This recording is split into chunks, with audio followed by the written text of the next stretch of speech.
Sebagian orang ada yang mengatakan Ismail itu waktu mau disembelih itu dia masih anak-anak. Sebenarnya tidak. Dia udah menikah. Makanya keimanan dia sangat kuat. Pasti ada rahasia yang Allah mau sampaikan kenapa Nabi Ismail digantikan domba. Yang perlu kita garis bawahi dok. Haji dan umrah ini. Mayoritas yang berangkat itu orang tidak mampu loh. Hah? Iya. Tapi kan jaraknya susah payah Pak Ustadz. Jadi kalau misalnya kayak sekarang Enggak, susah payah apa 40 dok? tahun ya daftar haji. Itu kalau melalui reguler. Kalau kayak dokter Enggak, Richard saya nggak ngomong saya. Oh iya, kan kita bicara dokter Richard dulu sekarang. Sebelum bilangin orang diri sendiri dulu. Nah, nabi-nabi itu Pak Ustadz pergi haji dan pergi umroh nggak Pak Ustadz? Pergi haji. Semuanya pergi haji Iya, dan pergi umroh. haji itu adalah kewajiban individual. Selama dia mampu secara finansial, mampu secara fisik, dia berangkat. Saya pokoknya bulan sekali kan selalu berangkat. Jadi kalau dokter Richard pilih yang mana mau ikut. Siap.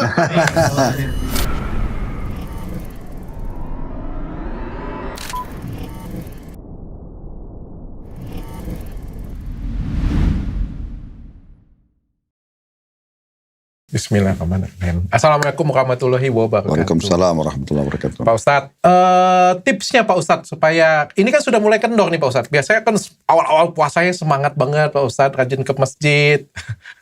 Agak akhir-akhir ini biasanya teman-teman mulai curi-curi nih Pak Ustadz.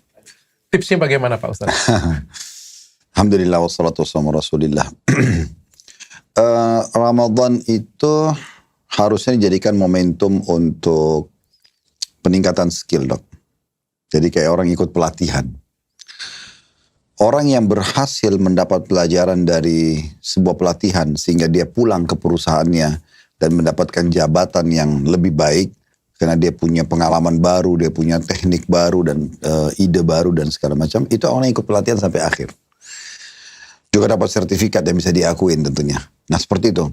Harusnya orang itu paham dari satu bulan Ramadan itu adalah semuanya bulan ini Allah Subhanahu wa taala sedang mengikutkan kita ke satu lembaga pelatihan terbesar di dunia karena pemiliknya langsung sang pencipta Allah, stafnya semua langsung malaikat, kemudian seluruh dunia ini ikut selama dia muslim. Baik yang sudah balik ataupun sebelum balik, programnya sama. Mereka berpuasa untuk kesehatan mereka, mereka sholat untuk menambah amal-amal saleh mereka, mereka bersedekah, mereka berbagi dan segala macam. Nah semua itu adalah tergantung persepsi kita. Kalau persepsi kita menganggap Ramadan itu adalah sebuah beban, bagi kita, waduh lama banget nih puasanya 1 bulan, waduh kapan lebaran gitu-gitu, ya jadi beban terus dok. Sama dengan orang ikut pelatihan, ini kapan selesainya nih, yang penting saya sudah dicatat oleh perusahaan ikut pelatihan deh. Beda dengan orang yang datang, senang dia nikmatin. Mencari kesempatan justru di sana. Iya, makanya salah satu prinsip saya dok itu nikmati prosesnya. Nikmati proses. Kalau kita nikmati prosesnya, kita enjoy waktu itu, proses itu sangat luar biasa. Karena semua jadi enak. Kita kalau makan, kalau minum misalnya dok, minum air putih, minum hanya sekedar menghilangkan haus dengan kita menikmatinya, itu beda sekali. Oke. Orang makan kacang, 1 butir kacang aja, niatnya menikmati, dengan niat hanya sekedar mau makan, selesai. Dikunyah lama-lama kayak diresapi Pak Ustadz ya. Itu yang membuat ada satu kelas khusus, ya, sekolah khusus untuk para pengetes chef internasional. Mengetes rasa aja. Itu memang orang yang punya kepekaan dok. Jadi dia sekecil apapun dia bisa tahu, oh ini yang dominan mericanya nih. Oh ini yang dominan gini. Oh ini aromanya. Mungkin kalau kita yang awam di situ, apa sih aroma kelewat apa aja kayak gitu. Nah itu sebenarnya mulai dari kepekaan orang biasa. Nah itu mulai dari masalah menikmati. Kalau kita menikmati itu beda sekali. Kadang-kadang orang tuh kalau menikmati dok, misalnya ada orang menikmati makanan depan kita dan dia memang penikmat ya, dia menikmati. Kita jadi tertarik mau makan walaupun kita kenyang. Ngiler itu jadinya. Padahal sebenarnya dia makan makanan yang sama dengan kita, tapi karena dia menikmatinya beda. Kita jadi tertarik mau makan gitu kan. Nah itu mungkin sama dengan orang passion. Kalau dia jalan, dia menunjukkan, dia enjoy benar. Itu beda sekali efeknya kepada orang yang mau beli. Dengan orang yang lagi bad mood jalan, mungkin orang berpengaruh juga itu ya. Nah seperti itu kurang lebih. Jadi bagaimana orang melihat persepsi dia tentang Ramadan. Kalau dia jadikan beban, maka beban buat dia. Kalau dia enjoy, dia rasakan itu adalah sebuah lembaga pelatihan untuk meningkatkan skill spiritual dia. Kedekatan dia kepada Allah, kedekatan dia pada manusia. Karena mungkin ada orang tidak bisa kumpul selama waktu dengan keluarganya kecuali Ramadan. Karena ada buka puasa bersama, ada sahur bersama gitu-gitu ya. ada sholat tarawih bersama mungkin. Itu tuh hal-hal mungkin di luar Ramadan belum tentu bisa ada karena kesibukan masing-masing contohnya. Nah itu dia akan nikmati itu. Tidak akan jadi beban buat dia. Jadi tergantung persepsi tadi. Nikmati. Makanya Nabi Muhammad SAW justru makin dekat Lebaran itu makin rajin. Dalam hadis dikatakan, ada dalam sebuah riwayat sahih dikatakan Nabi Muhammad SAW itu kalau terus sampai 10 terakhir Ramadan, beliau lebih menguatkan ikatan sarungnya dan beliau membangunkan keluarganya untuk sholat. Artinya sudah dekat garis finish nih. Ayo sadar nih. Kita harus lebih segera, ketat lagi. Iya, kita akan juara sebentar lagi, nah gitu. Bukan malah longgar ya Pak Ustadz. Betul. Ya? Pak Ustadz, tapi kalau misalnya nggak puasanya bolong-bolong, sholat jarang-jarang, tetap boleh lebaran nggak Pak Ustadz? Lebaran itu kan sebenarnya tidak ada korelasinya dengan itu ya. Lebaran itu lebih kepada memang hari kegembiraan karena kita sudah menyelesaikan puasa Ramadan. Tetapi semua orang bisa menikmatinya karena Lebaran itu pun dinikmati walaupun dengan orang non-Muslim. Bagi mereka liburan gitu. Iya. Panjang lagi liburnya. Iya, anak kecil kadang-kadang tidak puasa tapi mereka gembira aja pada saat Lebaran karena dapat duit Lebaran. Nah, mungkin orang yang bolong-bolong ini pun pasti dia akan juga bisa merayakan karena dia akan lalui selama dia masih belum meninggal. Tapi memang ada yang luput di situ. Luputnya itu adalah dia nggak lulus di pelatihan ini. Iya, nggak pelatihan tapi ngambil sertifikat. Nggak dapat sertifikat. Nggak dapat sertifikat. Ya, makanya nanti dia nggak bisa menggunakan itu. Nah, cara yang terbaik sebenarnya ada satu tips sederhana. Saya sering berbagi ke jamaah. Gimana caranya supaya saya rajin mau mengerjakan ibadah? Gimana caranya saya selalu konsisten, istiqomah dalam bahasa Arabnya? Maka saya katakan sederhana. Yang pertama, ada 4 hal ya. Yang pertama itu harus punya ilmunya dulu. Kita tahu kenapa kita mengerjakan ini, kenapa kita ikut program ini. Nah, gitu. Kita harus ilmunya. Apa yang saya dapatkan? Seseorang itu kalau masuk ke satu jurusan kuliah, dengan dia punya satu target di situ. Dia yakin dengan dia tamat, misalnya dokter dulu ambil jurusan kedokteran, karena saya mau jadi dokter, saya mau buka klinik, saya mau ini, itu kan ada targetnya. Sehingga selama proses pembelajaran itu, dia betul-betul menikmatinya, dia betul-betul melalui dengan sangat baik. Beda dengan orang, kamu kenapa masuk jurusan kedokteran? Ya nggak ada pilihan lain. Ya orang tua saya suruh. Itu akan beda pasti. Akan beda hasilnya. Nah seperti itu kurang lebih. Jadi kita harus punya ilmu. Nah kita tahu apa yang kita dapatkan. Dalam agama Islam itu semua ibadah dok. Semua ibadah. Dari hal yang kecil sampai hal yang besar gitu kan. Dari cuma sekedar berzikir, mengatakan subhanallah sekali.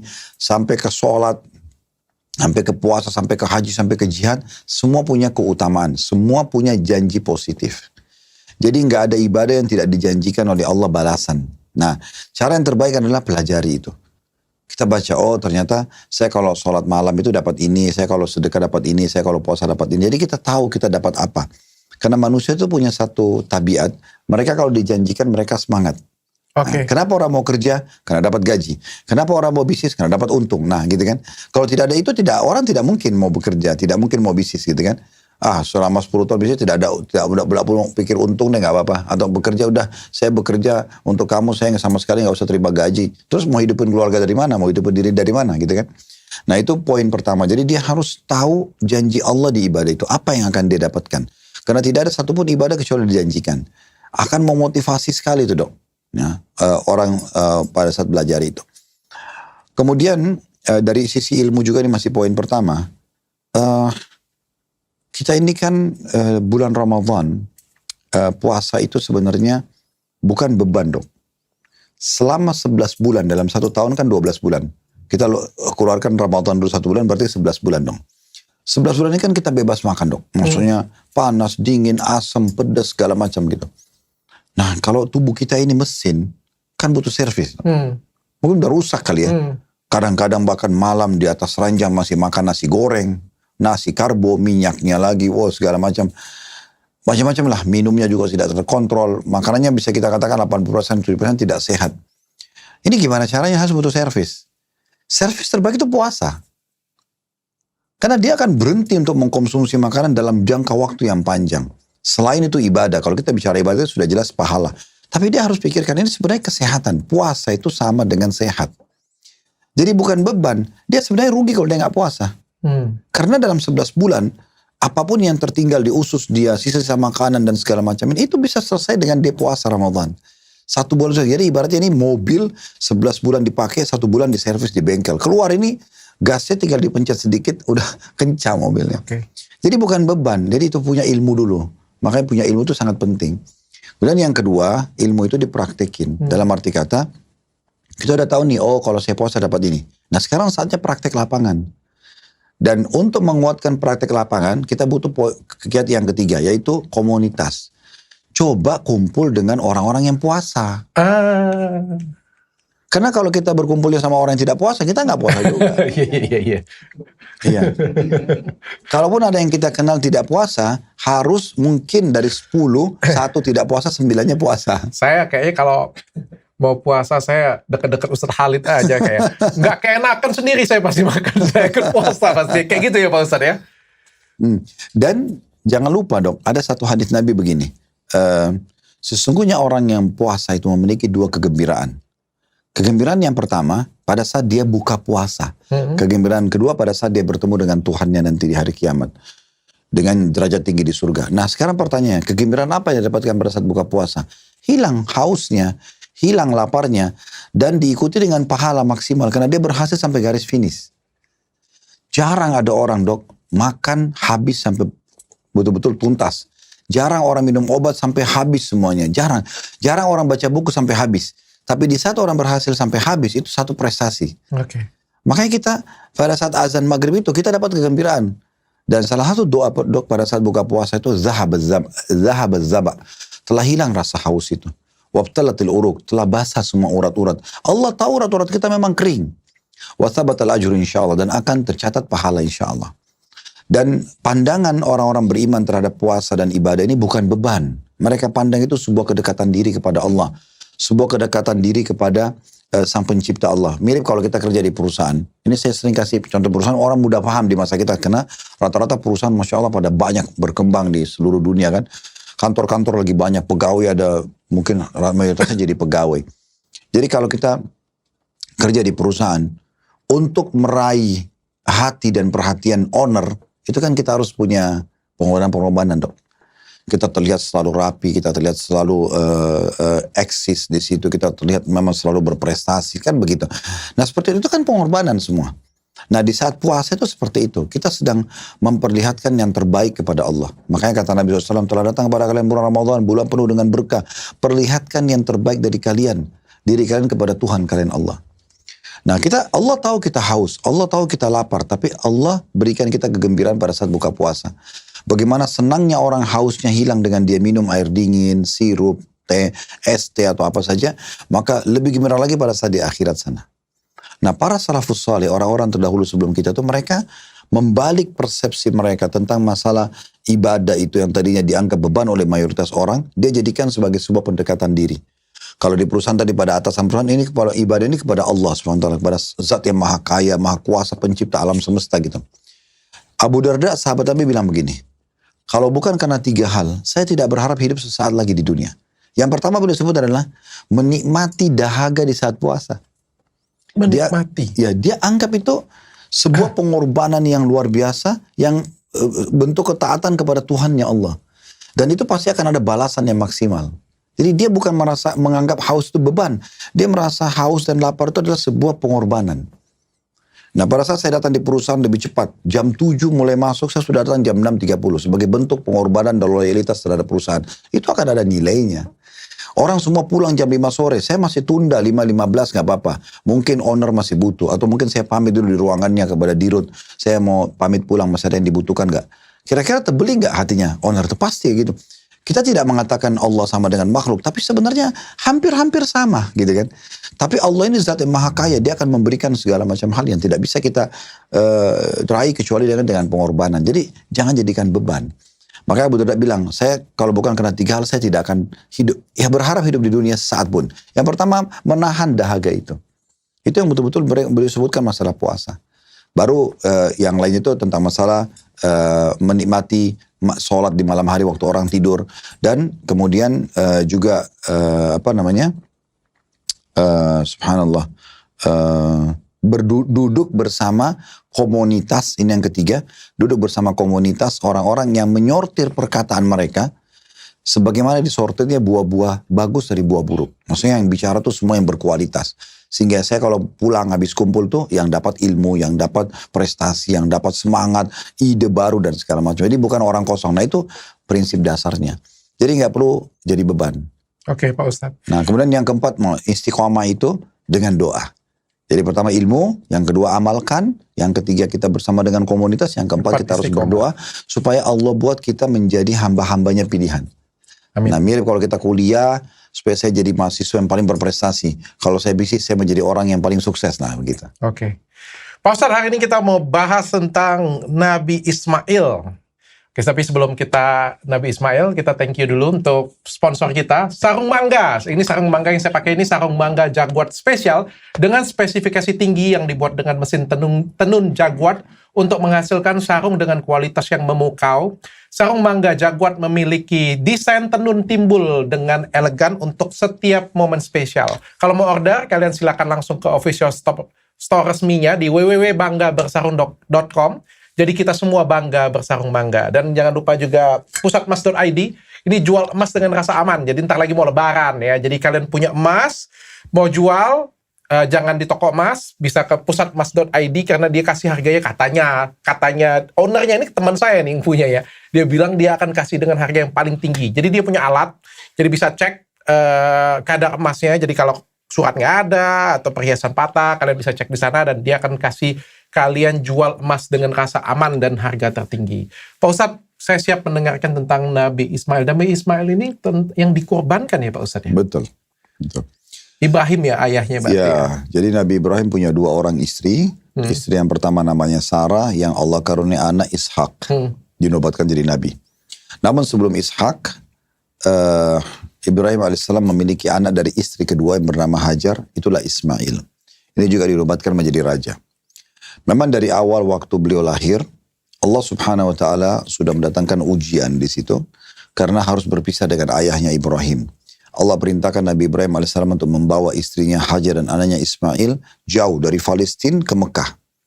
Ya waktu itu, kalau orang menunggangi kuda terkuat, yang memicu juga di atasnya itu laki-laki terkuat, itu sebulan. Kalau tidak istirahat ya, non-stop dia memicu kuda itu 1 bulan perjalanan. Jadi dari Mekah ke Palestina ini bukan jarak yang dekat. Sekarang pun itu mungkin kalau sekarang sudah tidak ada bandara di Palestina, maksud saya di Aqsa ya, di Masjid Aqsa itu, karena sudah ditutup oleh pemerintah yang berkuasa sekarang. Kemudian sekarang orang dari Amman, ibu kota Jordania. Nah dari Amman ke Saudi itu tergantung kotanya, tapi rata-rata 2 jam. Tapi zaman dulu orang nggak bisa. Orang menunggangi kuda dengan kecepatan tinggi itu harus seorang laki-laki yang kuat, kudanya kuat dan non-stop 1 bulan. Tapi itu tidak mungkin orang non-stop. Pasti orang istirahat gitu kan. Nah zaman itu Nabi Ibrahim AS naik unta, membawa Hajar dan anaknya Ismail. Kita bisa bayangkan mungkin bisa 2 bulan perjalanan. Begitu tiba di Mekah, beliau pun setelah memasangkan tenda ya sebagai tempat tinggal sederhana semampunya Hajar dan Ismail, lalu Ibrahim AS menunggangi untanya lalu kemudian balik ke arah Palestina, ke negeri Syam. Itu Hajar istrinya kaget, lalu kemudian mendekat seraya mengatakan, wahai Ibrahim, apakah engkau membiarkan kami di sini, di lembah yang tidak ada kehidupan? Waktu itu kebetulan di sekitar, nanti di situ akan ada Ka'bah. Di sekitar situlah akan dibangun Ka'bah. Dulu ada Ka'bah di situ dibangun di zaman Nabi Adam bersama anaknya Syith. Tetapi runtuh dengan banjirnya Nabi Nuh. Setelah itu zaman Nabi Ibrahim akan dibangun lagi, tapi setelah Ismail dewasa. Maka dia mengatakan, apakah kau akan tinggalkan kami di lembah? Tidak ada kehidupan. Dalam Al-Quran digambarkan biwadin ghairi zi zara', di lembah yang tidak ada kehidupan, tidak ada daun kering, pohon kering, apalagi pohon basah. Tidak ada manusia. Gimana caranya tinggalkan kami? Nabi Ibrahim tetap diam saja, tapi tetap sambil jalan. Hajar ulangi lagi yang kedua kali. Hai Ibrahim, apakah kau tinggalkan kami di lembah? Tidak ada kehidupan. Nabi Ibrahim tetap diam. Yang ketiga kali sama, yang keempat kali Allah ilhamkan dalam hati Hajar bertanya begini. Wahai Ibrahim, Allahu amaraka bihada. Wahai Ibrahim, apakah Allah yang perintahkan kamu ini? Maka Nabi Ibrahim menganggukkan kepalanya, memberikan isyarat, iya benar.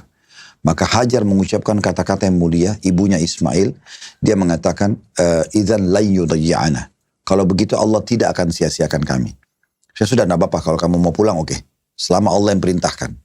Nah akhirnya pulanglah Ibrahim alaihissalam. Di tengah jalan Nabi Ibrahim berdoa kepada Allah, ya Allah, sungguhnya aku tinggalkan keluargaku di lembah yang tidak ada kehidupan. Maka kirimkan kepada mereka orang-orang yang hidup bersama mereka, berikan mereka rezeki dari buah-buahan dan kebutuhan mereka, gitu kan. Dalam ayat lain itu jadikan dari keturunan mereka nanti ada seorang nabi. Udah Ibrahim alaihissalam kembali ke negeri Syam. Ismail sama ibunya Hajar ini waktu masih bayi Ismail, Hajar ini ibunya ketakutan. Ini bayangan suaminya sudah tidak kelihatan. Di masa dulu tidak ada telepon. Kalau telepon masih bisa ngobrol. Apa yang harus lakukan? Ini nggak ada.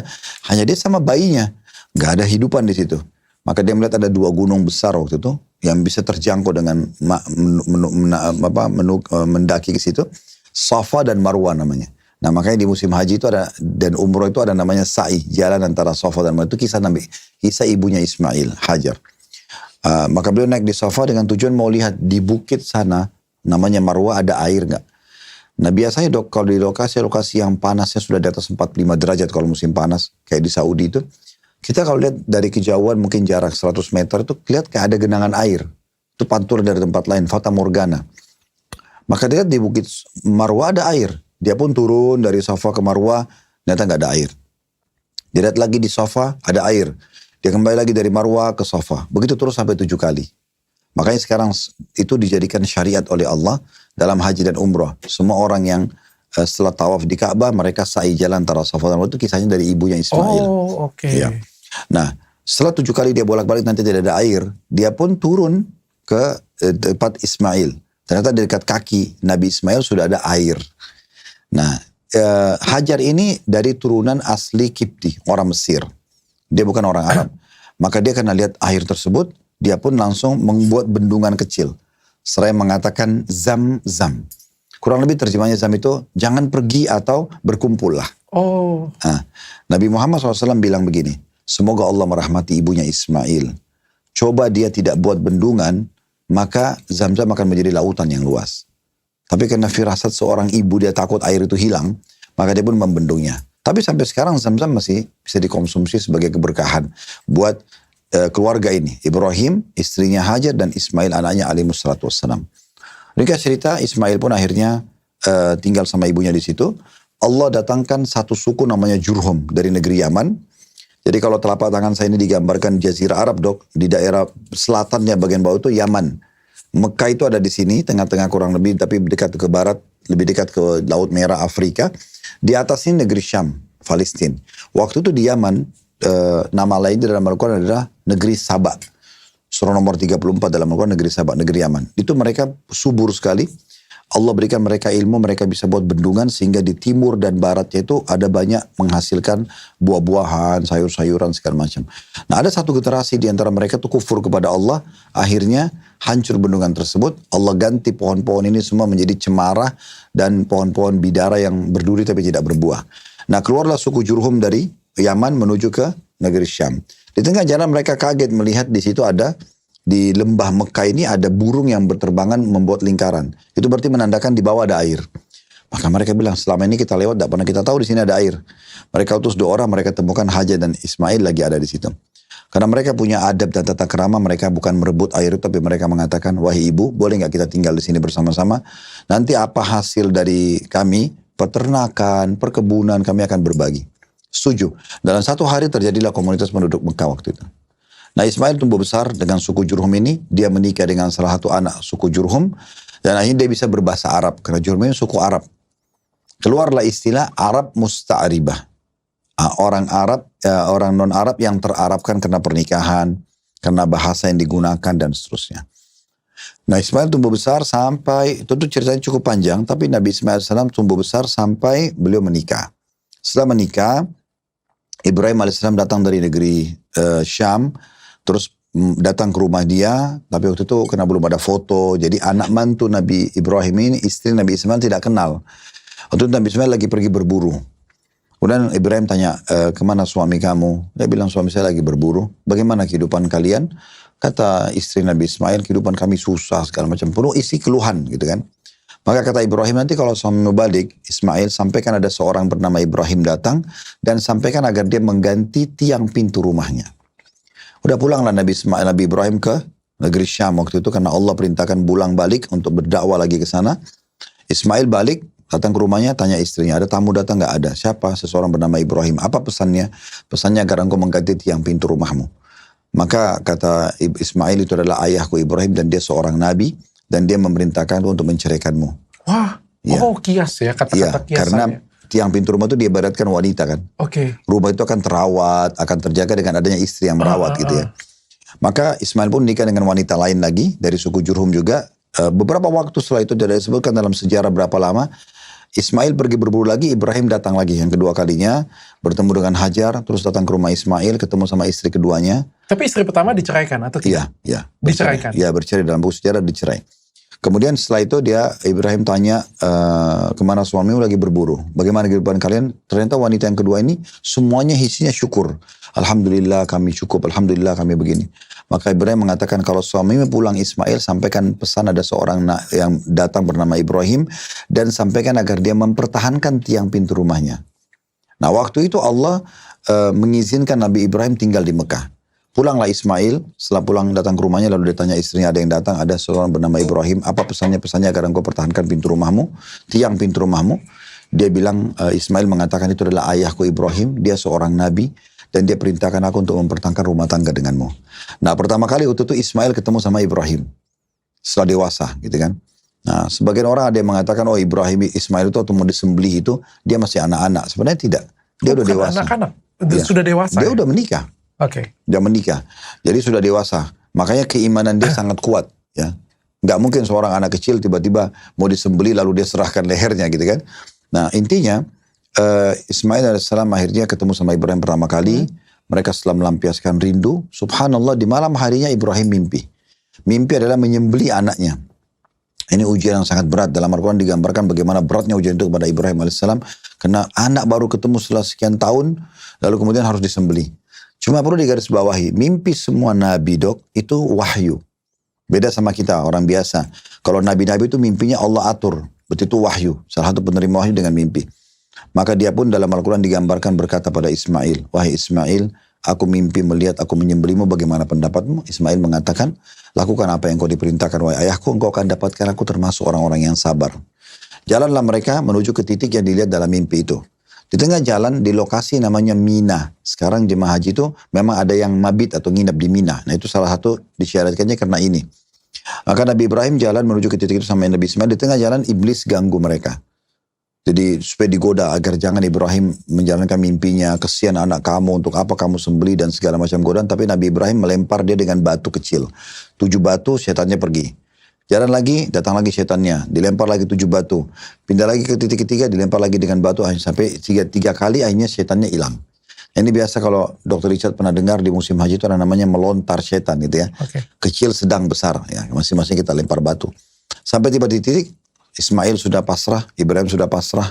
Diarahkanlah pedangnya. Dalam sebuah riwayat dikatakan, Ibrahim karena tidak tega, Ismail sempat menghadap ke depan. Sehingga walaupun matanya ditutup, sehingga bisa saja darahnya muncrat ke wajah Ibrahim dan Ibrahim nanti tidak tega. Maka Ismail mengatakan saya akan balikkan badan saya. Okay. Dibalikkan agar dipotongnya itu dari samping gitu. Nah waktu sudah dua-duanya pasrah, sudah yakin dengan ini adalah perintah Allah. Dan Allah memang sudah memilih yang terbaik buat mereka. Maka Ibrahim ayunkan pedangnya. Begitu sudah dekat, Jibril datang dan menahan pedang tersebut. Digantilah Ismail dengan domba. Seekor domba jantan bertanduk gitu. Nah saat itu dikeluarlah sebuah hukum tentang kurban. Makanya ada Idul Adha dalam Islam. Berkurban itu mengenang pengorbanan Nabi Ismail dan Nabi Ibrahim pada saat mau menjalankan mimpi yang Allah jadikan sebagai wahyu pada saat itu. Nah setelah itu Allah SWT datangkan perintah selanjutnya membangun Ka'bah untuk kedua Nabi yang mulia ini. Maka mereka pun membangun Ka'bah. Jadi bangunan Ka'bah itu memang bangunan mereka. Setiap kali Nabi Ibrahim melihat bangunan ini sudah stabil belum? Karena manual sekali ya cara membangunnya pada saat itu. Maka Allah kekalkan pijakan kaki Nabi Ibrahim di depan Ka'bah. Namanya Maqam Ibrahim. Semua orang yang tawaf mengelilingi Ka'bah itu akan sholat di belakang Maqam Ibrahim. Nah, kemudian Nabi Ibrahim waktu sudah mulai bangunan sudah mulai sempurna. Tinggal satu titik yang belum ditaruh batu di dekat pintu Ka'bah. Beliau menyuruh Ismail cari batu di padang pasir yang paling kuat menurut Ismail. Ismail pun pergi ke sana lalu beliau menerima batu dari surga. namanya Hajar Aswad, batu hitam. Nah dalam sebuah hadis yang sahih riwayat Bukhari, Nabi Muhammad SAW mengatakan Hajar Aswad itu batu putih yang turun dari surga. Batu yang turun dari surga berwarna putih terang. Dia menjadi hitam karena dosanya anak-anak Adam. Nah Ismail ambil batu itu lalu dibawa kepada Ibrahim. Ibrahim tanya, ini batu dari mana? Kata Ismail, dari surga. Lalu diletakkanlah di sebelah pintu Ka'bah. Nah biasa kalau dokter lihat Ka'bah, orang lagi tahu itu ada yang mencium Hajar Aswad, nah itu batu itu. Oh. Dan kata Nabi Muhammad SAW, demi Allah atau demi zat yang jiwaku dalam genggamannya, nanti di hari kiamat Hajar Aswad itu akan memiliki dua mata yang melihat dan dan lisan yang bisa berbicara. Dia akan memberikan kesaksian orang yang mengusapnya atau menciumnya atau memberikan isyarat tangan gitu. Nah sudah selesai semuanya pembangunan Ka'bah, perintah Allah selanjutnya Nabi Ibrahim untuk memandangkan haji. Nah Nabi Ibrahim pun mengatakan, bagaimana suaraku bisa sampai? Maka Jibril mengatakan, tugasmu hanya menyampaikan saja. Maka Ibrahim naik ke atas gunung yang tinggi lalu mengatakan, hai orang-orang beriman, datanglah haji gitu ya. Maka suara itu Allah sampaikan ke seluruh pelosok bumi. Dalam surah Al-Hajj, surah tentang haji, surah nomor 20 dalam Al-Quran digambarkan itu.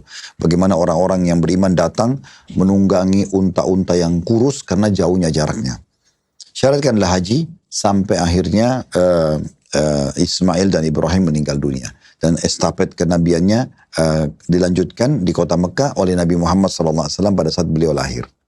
Oke, wah ceritanya ternyata bukan cuma kurban doang ya Pak Ustadz ya. Ya. Sampai ke ibadah haji, sampai Betul. ke Ka'bah juga. Ya. Jadi ceritanya lebih besar daripada, yang saya dengar tuh Nabi Ismail dengan Ibrahim tuh cuma sampai sembelih aja Pak Ustadz. Oh enggak, dia semua rangkaian ibadah haji dan umroh itu dari mereka. Iya dari mereka bahkan ya. Keluarga mereka itu. Rangkaian-rangkaiannya semuanya dari mereka semua ya Pak Ustadz ya. Makanya Nabi Ibrahim itu punya banyak sekali keutamaan. Di antaranya adalah rangkaian ibadah haji semua dari beliau. Jadi semua ini orang yang tawaf, orang yang sa'i, orang yang minum zam-zam. Ini keluarga ini yang dapat kemuliaannya. Oke. Luar biasa, saya dapat ilmu baru hari ini. Pak Ustadz, saya pengen tahu. Kurban itu kan kalau tadi kan domba jantan Pak Ustadz ya. Setahu saya ini Pak Ustadz ya. Domba itu dengan kambing kan beda nih Pak Ustadz. Domba itu yang bulunya kayak wool-wool itu ya Pak Ustadz ya. Kalau kambing kan embek. Sama satu lagi sapi. Kerbau juga beda ini ya. Tapi kalau di Indonesia nih, saya nggak tahu kalau di luar negeri ya Pak Ustadz ya. Ini kan sapi atau kambing Pak Ustadz, bukan domba Pak Ustadz. Jadi memang ada yang sejenis. Domba sama kambing itu dianggap sejenis. Sapi sama kerbau itu dianggap sejenis. Yang tidak ada sejenis itu unta. Ya. Memang yang kita boleh kurbankan 3 jenis hewan ini.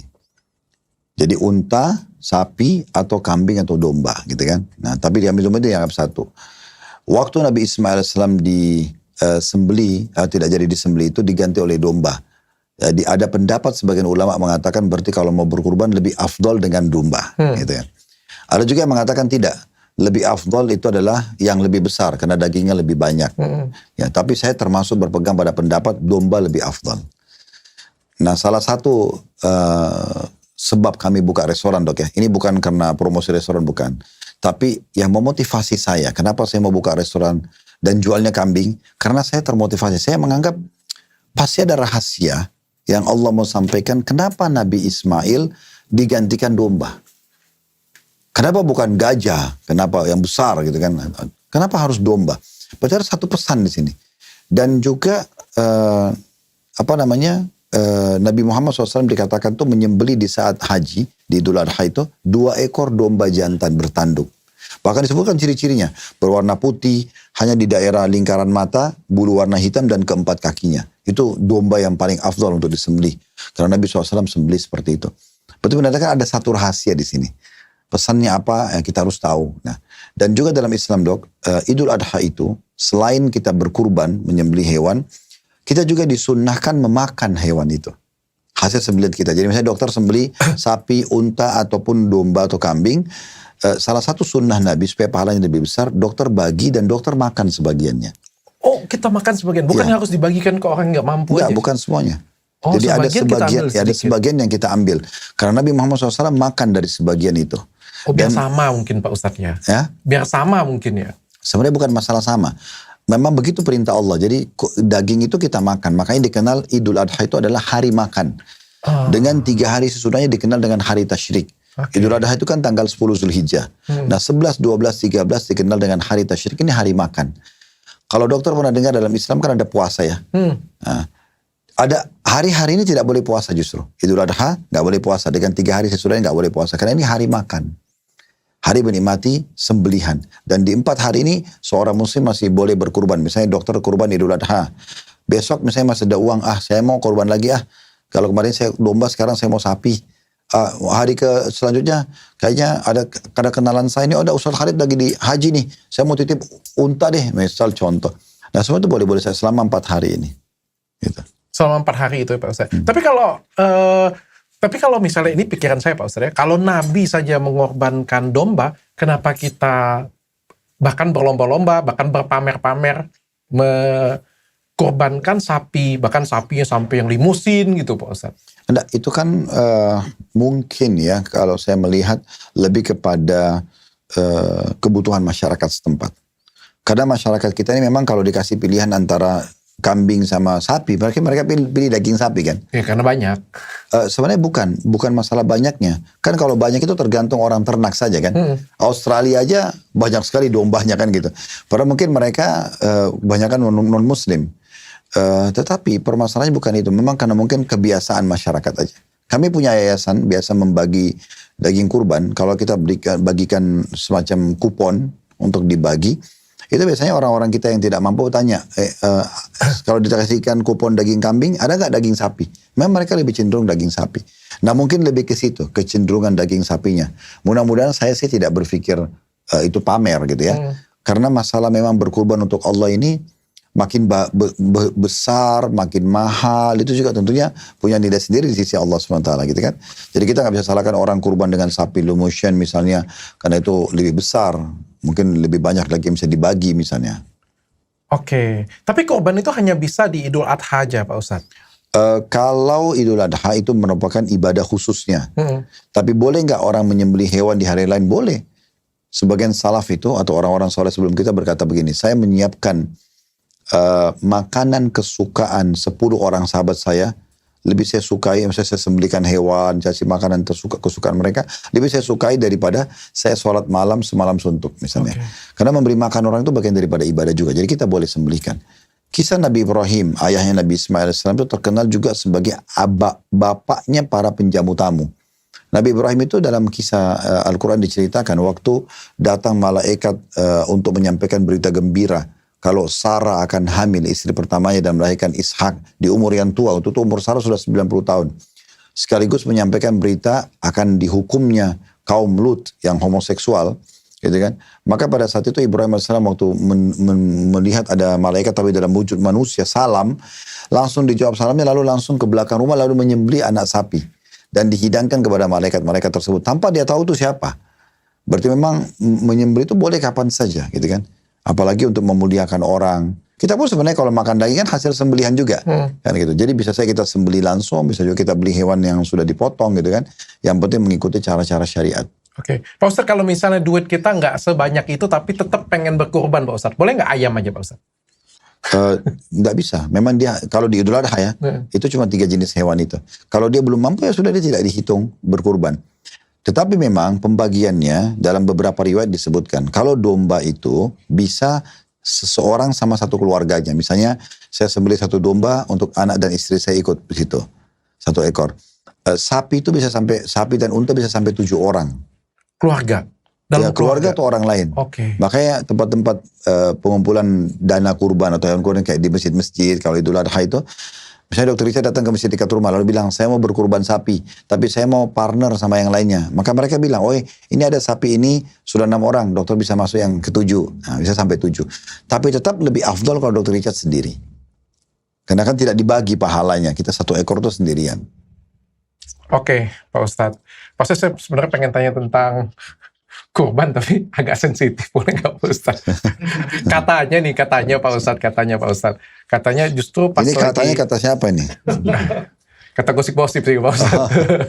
Nggak berani ngomong saya Pak Ustadz. Tapi katanya waktu kurban, tapi kan saya juga melewatin banyak kurban ya Pak Ustadz ya. Baik dulu cuma kirim, cuma beli, sampai ke ngonten, sampai akhirnya korban dari diri sendiri sebagai seorang muslim, Pak Ustadz. Tapi saya memang melihat ada banyak keanehan dalam kurban ini sendiri, Pak Ustadz. Salah satunya adalah waktu kita beli, itu banyak orang makan timbangan lah, dan lain sebagainya Pak Ustadz. Bahkan banyak katanya, banyak indikasi korupsi di sana Pak Ustadz. Sedangkan kita niatnya mau korban Pak Ustadz. Tapi kita ngelihat, loh kok belinya nggak transparan, nggak sesuai, bahkan katanya banyak seperti itu Pak Ustadz. Jadi itu kadang-kadang mengurungkan niat kita untuk korban Pak Ustadz. Mungkin ini masalah berbeda dok ya. Tapi saya perlu berikan dokter satu kaidah syar'i sederhana. Dalam Islam itu kita dianjurkan menghakimi sesuatu secara nampak atau zahir namanya. Sekarang kalau saya datang ke satu yayasan sosial yang sudah dapat izin resmi dari pemerintah misalnya. Lalu saya mau mengalokasikan zakat mal saya. Ini zakat harta saya, tolong dialokasikan ya. Nah, kalau kita sudah kasih, udah selesai. Kita dicatat oleh Allah sudah menunaikan kewajiban kita. Kalau lembaga itu curang, dia nggak alokasikan, dia salah gunakan dana, mereka tanggung jawab di depan Allah. Oke. Nah, sama itu kalau ini contoh. Kita tarik ke kasus tadi kurban. Saya sekarang datang ke satu lembaga, saya mau beli sapi ini. Berapa harganya? 50 juta. Ya udah saya bayar 50 juta ya. Mereka bilang misalnya, saya tanya berapa beratnya? Oh beratnya 250 kilo. Ini contoh saja angkanya. Ya udah saya beli. Ternyata sapi itu kan sengaja diminumin air supaya lebih berat. Jadi harganya lebih tinggi. Itu cara mereka. Tapi saya tidak tahu itu. Maka saya dapat sesuai dengan niat saya. Mereka dapat sesuai dengan niat mereka. Oke. Mereka akan dihukum. Makanya kata Nabi SAW, innamal a'malu binniyat. Semua sesuai dengan niatnya. Jadi kita nggak usah khawatir. Saya kadang-kadang kasih contoh lain di pengajian begini. Kalau dalam majelis, biasanya kami dalam majelis pengajian saya bilang, kalau dalam majelis ini ada tiba-tiba orang datang, terus dia menawarkan proposal masjid di satu daerah misalnya, anggap anggarannya 100 juta. Lalu kita menyetujui, semua kita nyumbang, satu orang 1 juta, misalnya 100 orang jadi 100 juta, sudah terkumpul. Sebulan kemudian kita tahu ternyata dia bohong. Apakah kita rugi?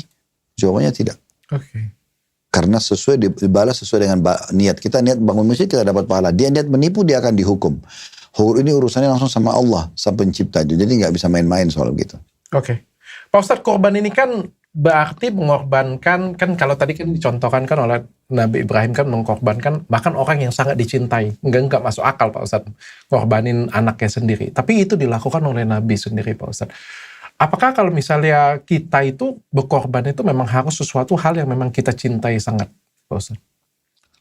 Tentu makin kita cintai benda itu dan kita berikan di jalan Allah, makin besar pahalanya.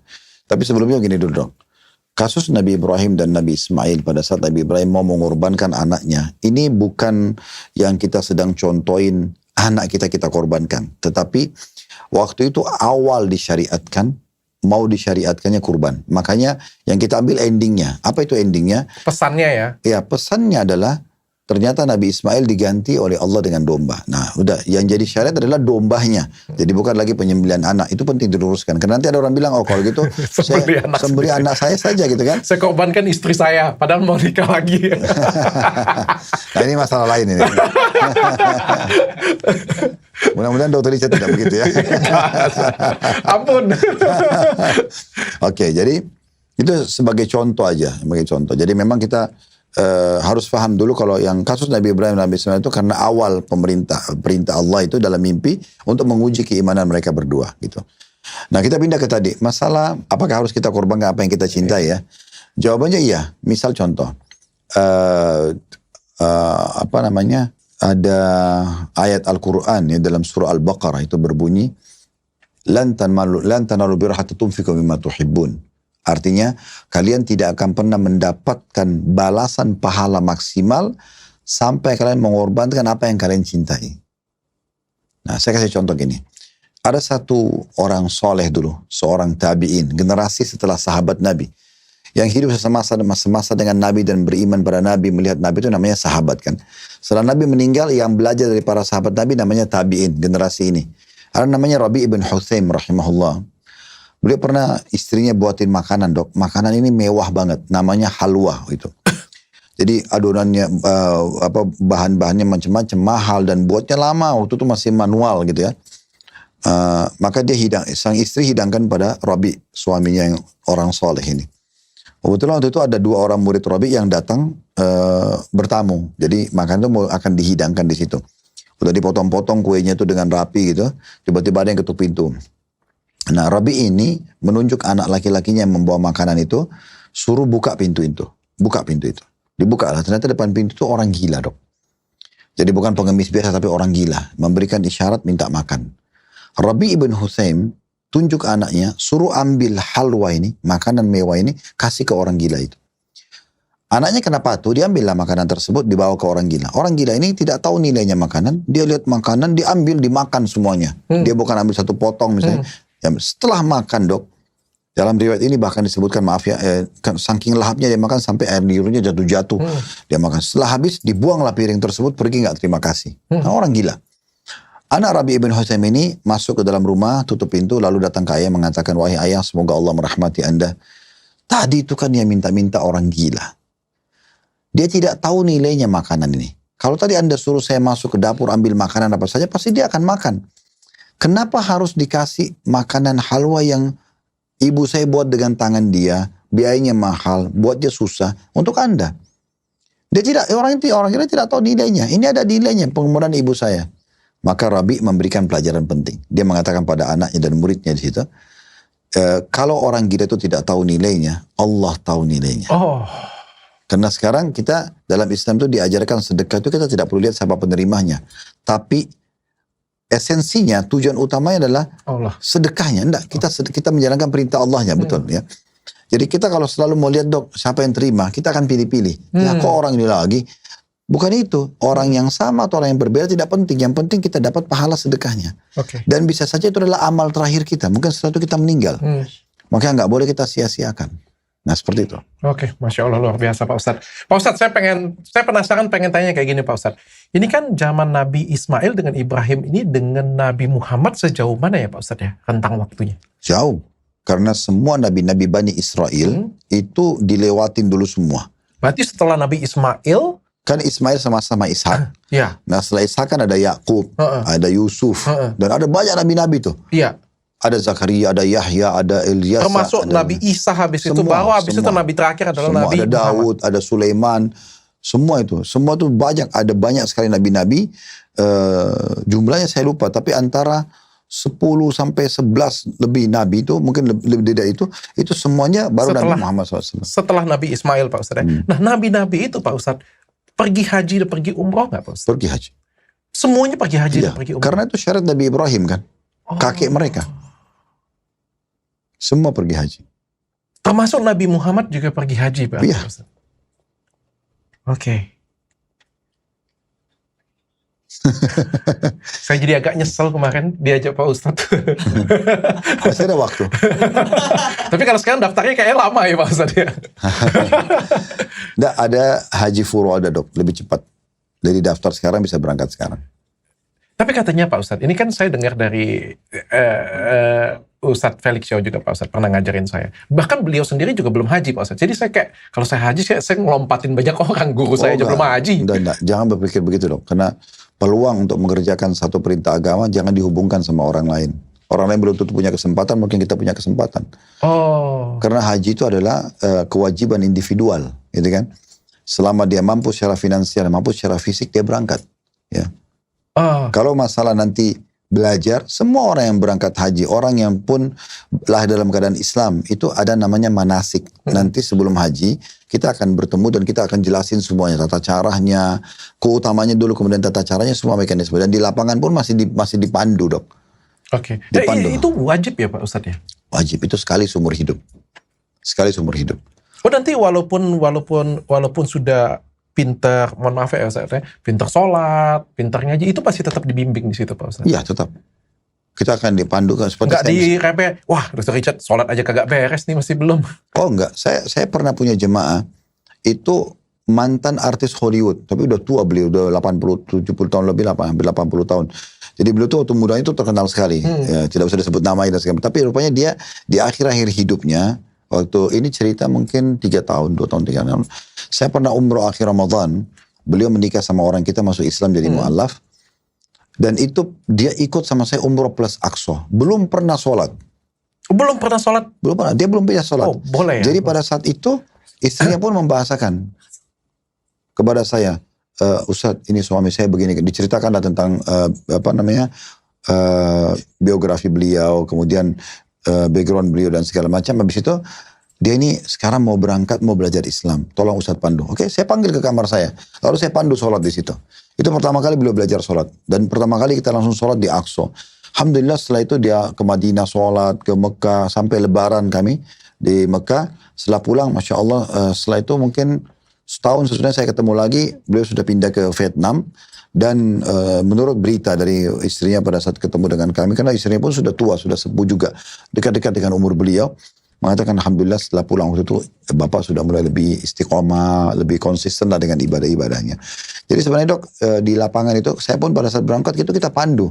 Kita di kota Madinah ada taklim, di kota Mekah ada taklim. Sementara prosesi di lapangan kita ingatkan, ini sekarang kita berzikir, sekarang kita berdoa. Saya kadang-kadang pandu doa dalam bahasa Indonesia gitu kan. Kalau dokter ikutin perjalanan kami live, biasanya kalau lagi umroh itu saya pandu. Itu memang dipandu. Jadi walaupun orang yang sudah tahu, tetap kita ingatkan lagi di lapangan.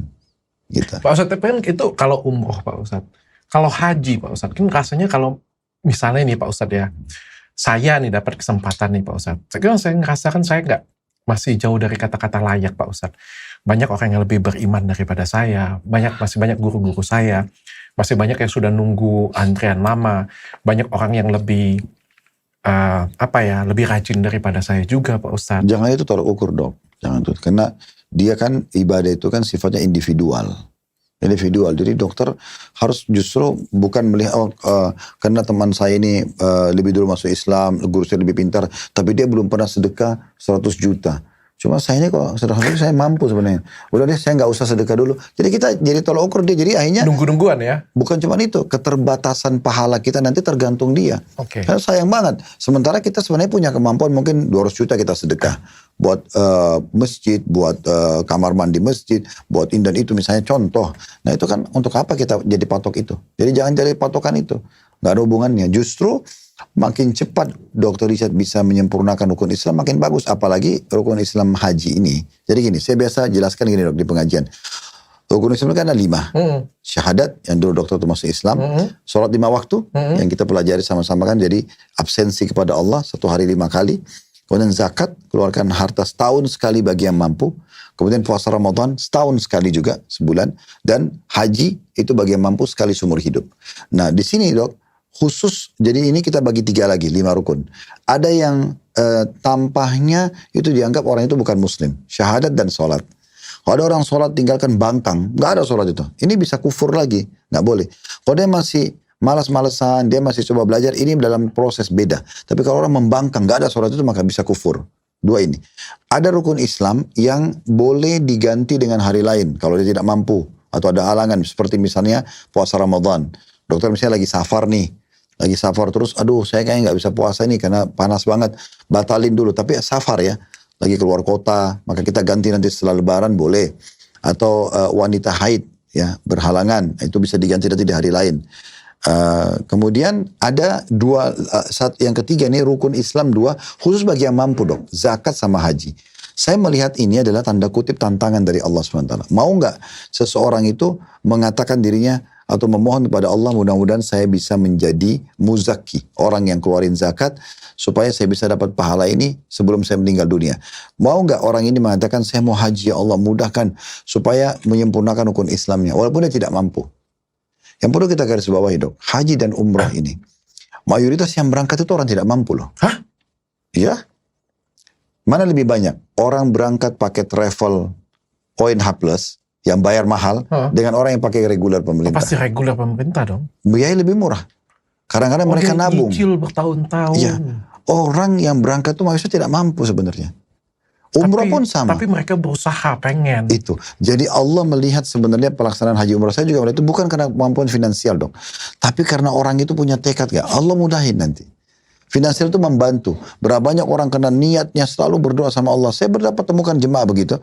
Karena dia berdoa terus, akhirnya Allah mudahin. Ada orang yang bayarin dia dapat warisan, tiba-tiba bisa gitu. Dia nabung, akhirnya kurang, tapi ada yang bantu lagi sisanya. Berangkat. Oke. Pak Ustadz, kalau misalnya haji kebetulan dapat rezeki 2 kali Pak Ustadz, boleh nggak Pak Ustadz? Boleh. Tapi yang penting wajibnya sekali seumur hidup. Kalau yang kedua, yang ketiga, yang ke-10 boleh saja. Tiap tahun dokter mau haji boleh. Tidak ada masalah. Tapi yang pertama gugurin kewajiban di sisi Allah itu yang pertama. Yang kedua, yang ketiga itu boleh dokter kerjakan, boleh tidak. Tetapi orang-orang soleh sebelum kita dok, memang menjadikan momentum haji itu justru momentum kayak absen kepada Allah. Allah lagi panggil, ya ayo datang. Karena memang Allah bilang dalam Al-Quran, wa'adzim fin nas bil hajj. Panggil orang-orang itu pergi haji. Jadi panggilan Nabi Ibrahim disuruh panggil. Jadi haji itu sebenarnya panggilan. Allah lagi musim haji nih. Allah tak lihat siapa yang mau. Contoh dok, dari mana kita tahu Allah panggil kita? Kalau sholat, kan kita dengar muadzin ya. Orang adzan bilang, hayya ala sholah, ayo sholat, hayya ala falah. Ayo kita menuju kepada kemenangan. Sebenarnya bukan muadzin yang panggil kita, tapi Allah yang panggil kita. Karena semua orang yang adzan seluruh dunia, sama lafadznya. Orang Afrika, orang bule, orang Arab, orang Melayu sama. Allah Akbar, syukur la ilaha illallah, sampai hayya ala sholah, hayya ala falah, sampai la ilaha illallah lagi. Itu semua sama lafadznya. Dari awal sampai akhir. Tentu saya tidak lengkapkan lafadz azan ya, karena ini sebagai contoh saja. Seperti itulah kurang lebih sama. Berarti yang panggil kita adalah Allah. Sama dengan haji sama umroh. Sebenarnya sampainya informasi kepada kita, brosur, adanya sentuhan hati, kita lihat Ka'bah terasa terharu. Sebenarnya itu panggilan-panggilan dari Allah semua. Tinggal siapa yang mau menjawab panggilan tersebut. Oke, Pak Ustadz, kalau nggak bisa Pak Ustadz, entah itu karena nggak punya waktu ya Pak Ustadz ya, atau Kalau misalnya ibadah harus punya waktu dong. maksudnya umur ya Pak Ustadz, umur. Oh ya enggak. Nggak ada punya duit, nggak punya waktu, Itu umurnya. lain. Bedain enggak punya duit sama enggak punya waktu. Karena kalau waktu harus dilowongin. Dr. Richard kalau nggak duduk lowongin waktu belajar gini, kira-kira bisa nggak? Iya juga Ya, sih. harus. Jadi harus lowongin. Apalagi ibadah haji itu bukan dituntut setiap tahun dok. Rezeki saya ini sebenarnya. Ya, dia kan gini, dia sekali seumur hidup. Dan haji itu luar biasa, setahun sekali. Artinya kalau tahun ini kita belum bisa, tahun depan setahun sekali. Waktunya jaraknya jauh. Tapi kan jaraknya susah payah Pak Ustadz. Jadi kalau misalnya kayak sekarang Enggak, susah payah apa 40 dok? tahun ya? Daftar haji. 25. 25 tahun. Itu Pak Ustadz. kalau melalui reguler. Kalau kayak dokter Enggak, Richard kan saya nggak ngomong saya. Pak Oh Ustadz. iya, kan kita bicara dokter Richard dulu sekarang. Sebelum bilangin orang, diri sendiri dulu. Kalau teman-teman yang lain Pak Ustadz, bagaimana Pak Ustadz? Apakah misalnya pas-pasan ya Pak Ustadz? Pas-pasan banget Pak Ustadz. Azan, bentar Pak Ustadz. Pas-pasan banget Pak Ustadz. Umur 20-an, apakah kita daftar dari sekarang atau nanti tunggu ada mampu aja Pak Ustadz? Daftar dari sekarang. Daftar dari sekarang tidak masalah. Karena dia daftar itu, nanti kapan dia punya kemampuan, dia bisa ambil ONH Plus atau travel yang swasta. Nanti itu kan antriannya cuma 7 tahunan. Nah, lebih cepat. Atau dia bisa ambil paket Furoda namanya. Kayak kami di Travel Uhud Tour itu buka paket Furoda. Kalau orang punya kemampuan, dia bisa bayar tahun ini berangkat. Nah, begitu. Itu juga resmi. Gitu. Oh berarti kita, begitu kita sudah kerja, kita sedapat mungkin untuk ikut haji ini Pak Ustadz. Furoda Betul. sendiri berapa tahun sih kalau Furoda? Udah Furoda langsung berangkat tahun itu juga. Oh langsung tahun itu juga? Sekarang masih ada nggak Pak Ustadz? Ada. Masih ada Pak Ustadz? Ada. Kami selalu pakai Furoda. Oh jadi kalau kita mampu itu sebenarnya tahun itu juga Jadi bisa? Furoda itu nggak perlu antri dok. Dokter daftar tahun ini langsung haji. Oh Haji Richard ya? Kalau Furoda berapa sih Pak Ustadz? Nah, tapi harus hindarin tuh. Jadi dokter Richard ada dalam Islam namanya riya.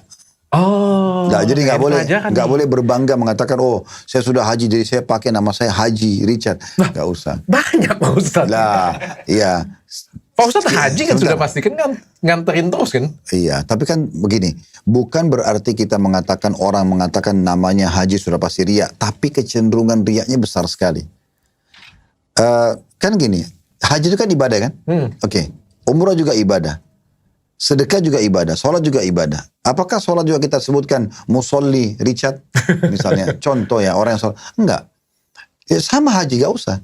Udah kita pergi bolak-balik pun gak usah pakai hajinya, itu lebih aman. Oke. Karena kata Nabi SAW begini, aliyasir minar riya syirik. Sedikit saja riya sudah syirik. Sedikit pamer udah syirik. Udah bisa dibatalkan pahalanya. Kalau bangga, saya sudah setengah mati Pak Ustadz, udah mualaf baru ngafal, dapat kesempatan rezeki, bangga nih. Bukan ria ya Pak Ustadz, bangga. Bangga pada diri sendiri. Iya. Pada diri sendiri. Ya. Itu tidak ada masalah. Tapi kalau bersyukur itu bangga pada diri itu berterima kasih sama Allah. Ya Allah, saya sangat senang dan saya bangga engkau memilihku menjadi tamumu misalnya. Oke. Yang dimaksud ini ria ini kita pamer sama orang. Karena saya bangga, jadi nama saya tulis Haji Richard. Nah itu. Itu ria. Cenderung riaknya besar sekali. Kita tidak langsung vonis 100%, tapi kecenderungan riak itu sangat untuk apa kira-kira? Dia menulis itu supaya orang tahu dia sudah pernah haji, kan jadi masalah ini. Kan gitu. Nah, sementara amal ibadah itu makin bisa dirahasiakan makin bagus. Oh, kalau amal ibadah makin diem-diem itu makin bagus ya Pak Ustaz. Ya, kata Nabi SAW begini dalam hadis yang sahih. Inna Allah yuhibbut taqiyul ghaniyul khafi. Allah sangat cinta hambanya yang selalu bertakwa, patuh kepada Allah, yang diperintahkan kerjakan, yang wajib dan sunnah, yang dilarang haram dan makruh ditinggalkan. Kemudian ghani, orang yang kaya dan suka bersedekah, suka berbagi dengan orang. Dan yang ketiga khafi, suka merahasiakan ibadahnya. Jadi makin kita rahasiakan makin bagus sebenarnya. Jadi yang tahu siapa? Oh, istri aja ya, nggak usah orang lain. Nggak usah pamer sosmed atau apa kayak gitu punya, atau ditunjukin sengaja ditunjukin. Nah itu sudah pamer, namanya itu bisa ria. Nah beda kalau kasusnya misalnya travel itu kan dia harus melaporin ke jamaah kalau memang travel kita ini aktif loh. Nah itu lain, karena memang mereka punya hal yang lain. Memang tujuannya bukan untuk pamer ibadahnya, tapi untuk menunjukkan marketing dan juga menunjukkan kualitas travelnya kan. Oh kita pakai hotel ini, kita pakai bus ini supaya jemaah pada percaya, itu beda. Itu masih oke. Oke, terima kasih Pak Ustadz. Hari ini kita dapat pelajaran yang luar biasa banyak sekali. Aku dapat pengennya tanya Ismail doang, pengorbanan, kurban. Gatonya aku belajar ternyata lebih dari itu ya Ismail. Ternyata juga sekaligus mau daftar haji ya. Siap. Dan bisa Pak Ustadz, belajar di sana. Pak Ustadz, saya pengen tanya, pertanyaan terakhir Pak Ustadz. Kayak saya kan pasti mampu Pak Ustadz. Tinggal keyakinan hati saja mau atau tinggal ikut sama saya. Ikut dengan Pak Ustadz. Udah. Okay. Umroh atau haji Pak Ustadz? Umroh dan haji dua-duanya. Loh iya, karena umroh itu kan kalau sudah haji ngapain umroh Pak Ustadz? Lah, dua-duanya ibadah, dua-duanya punya pahala sendiri.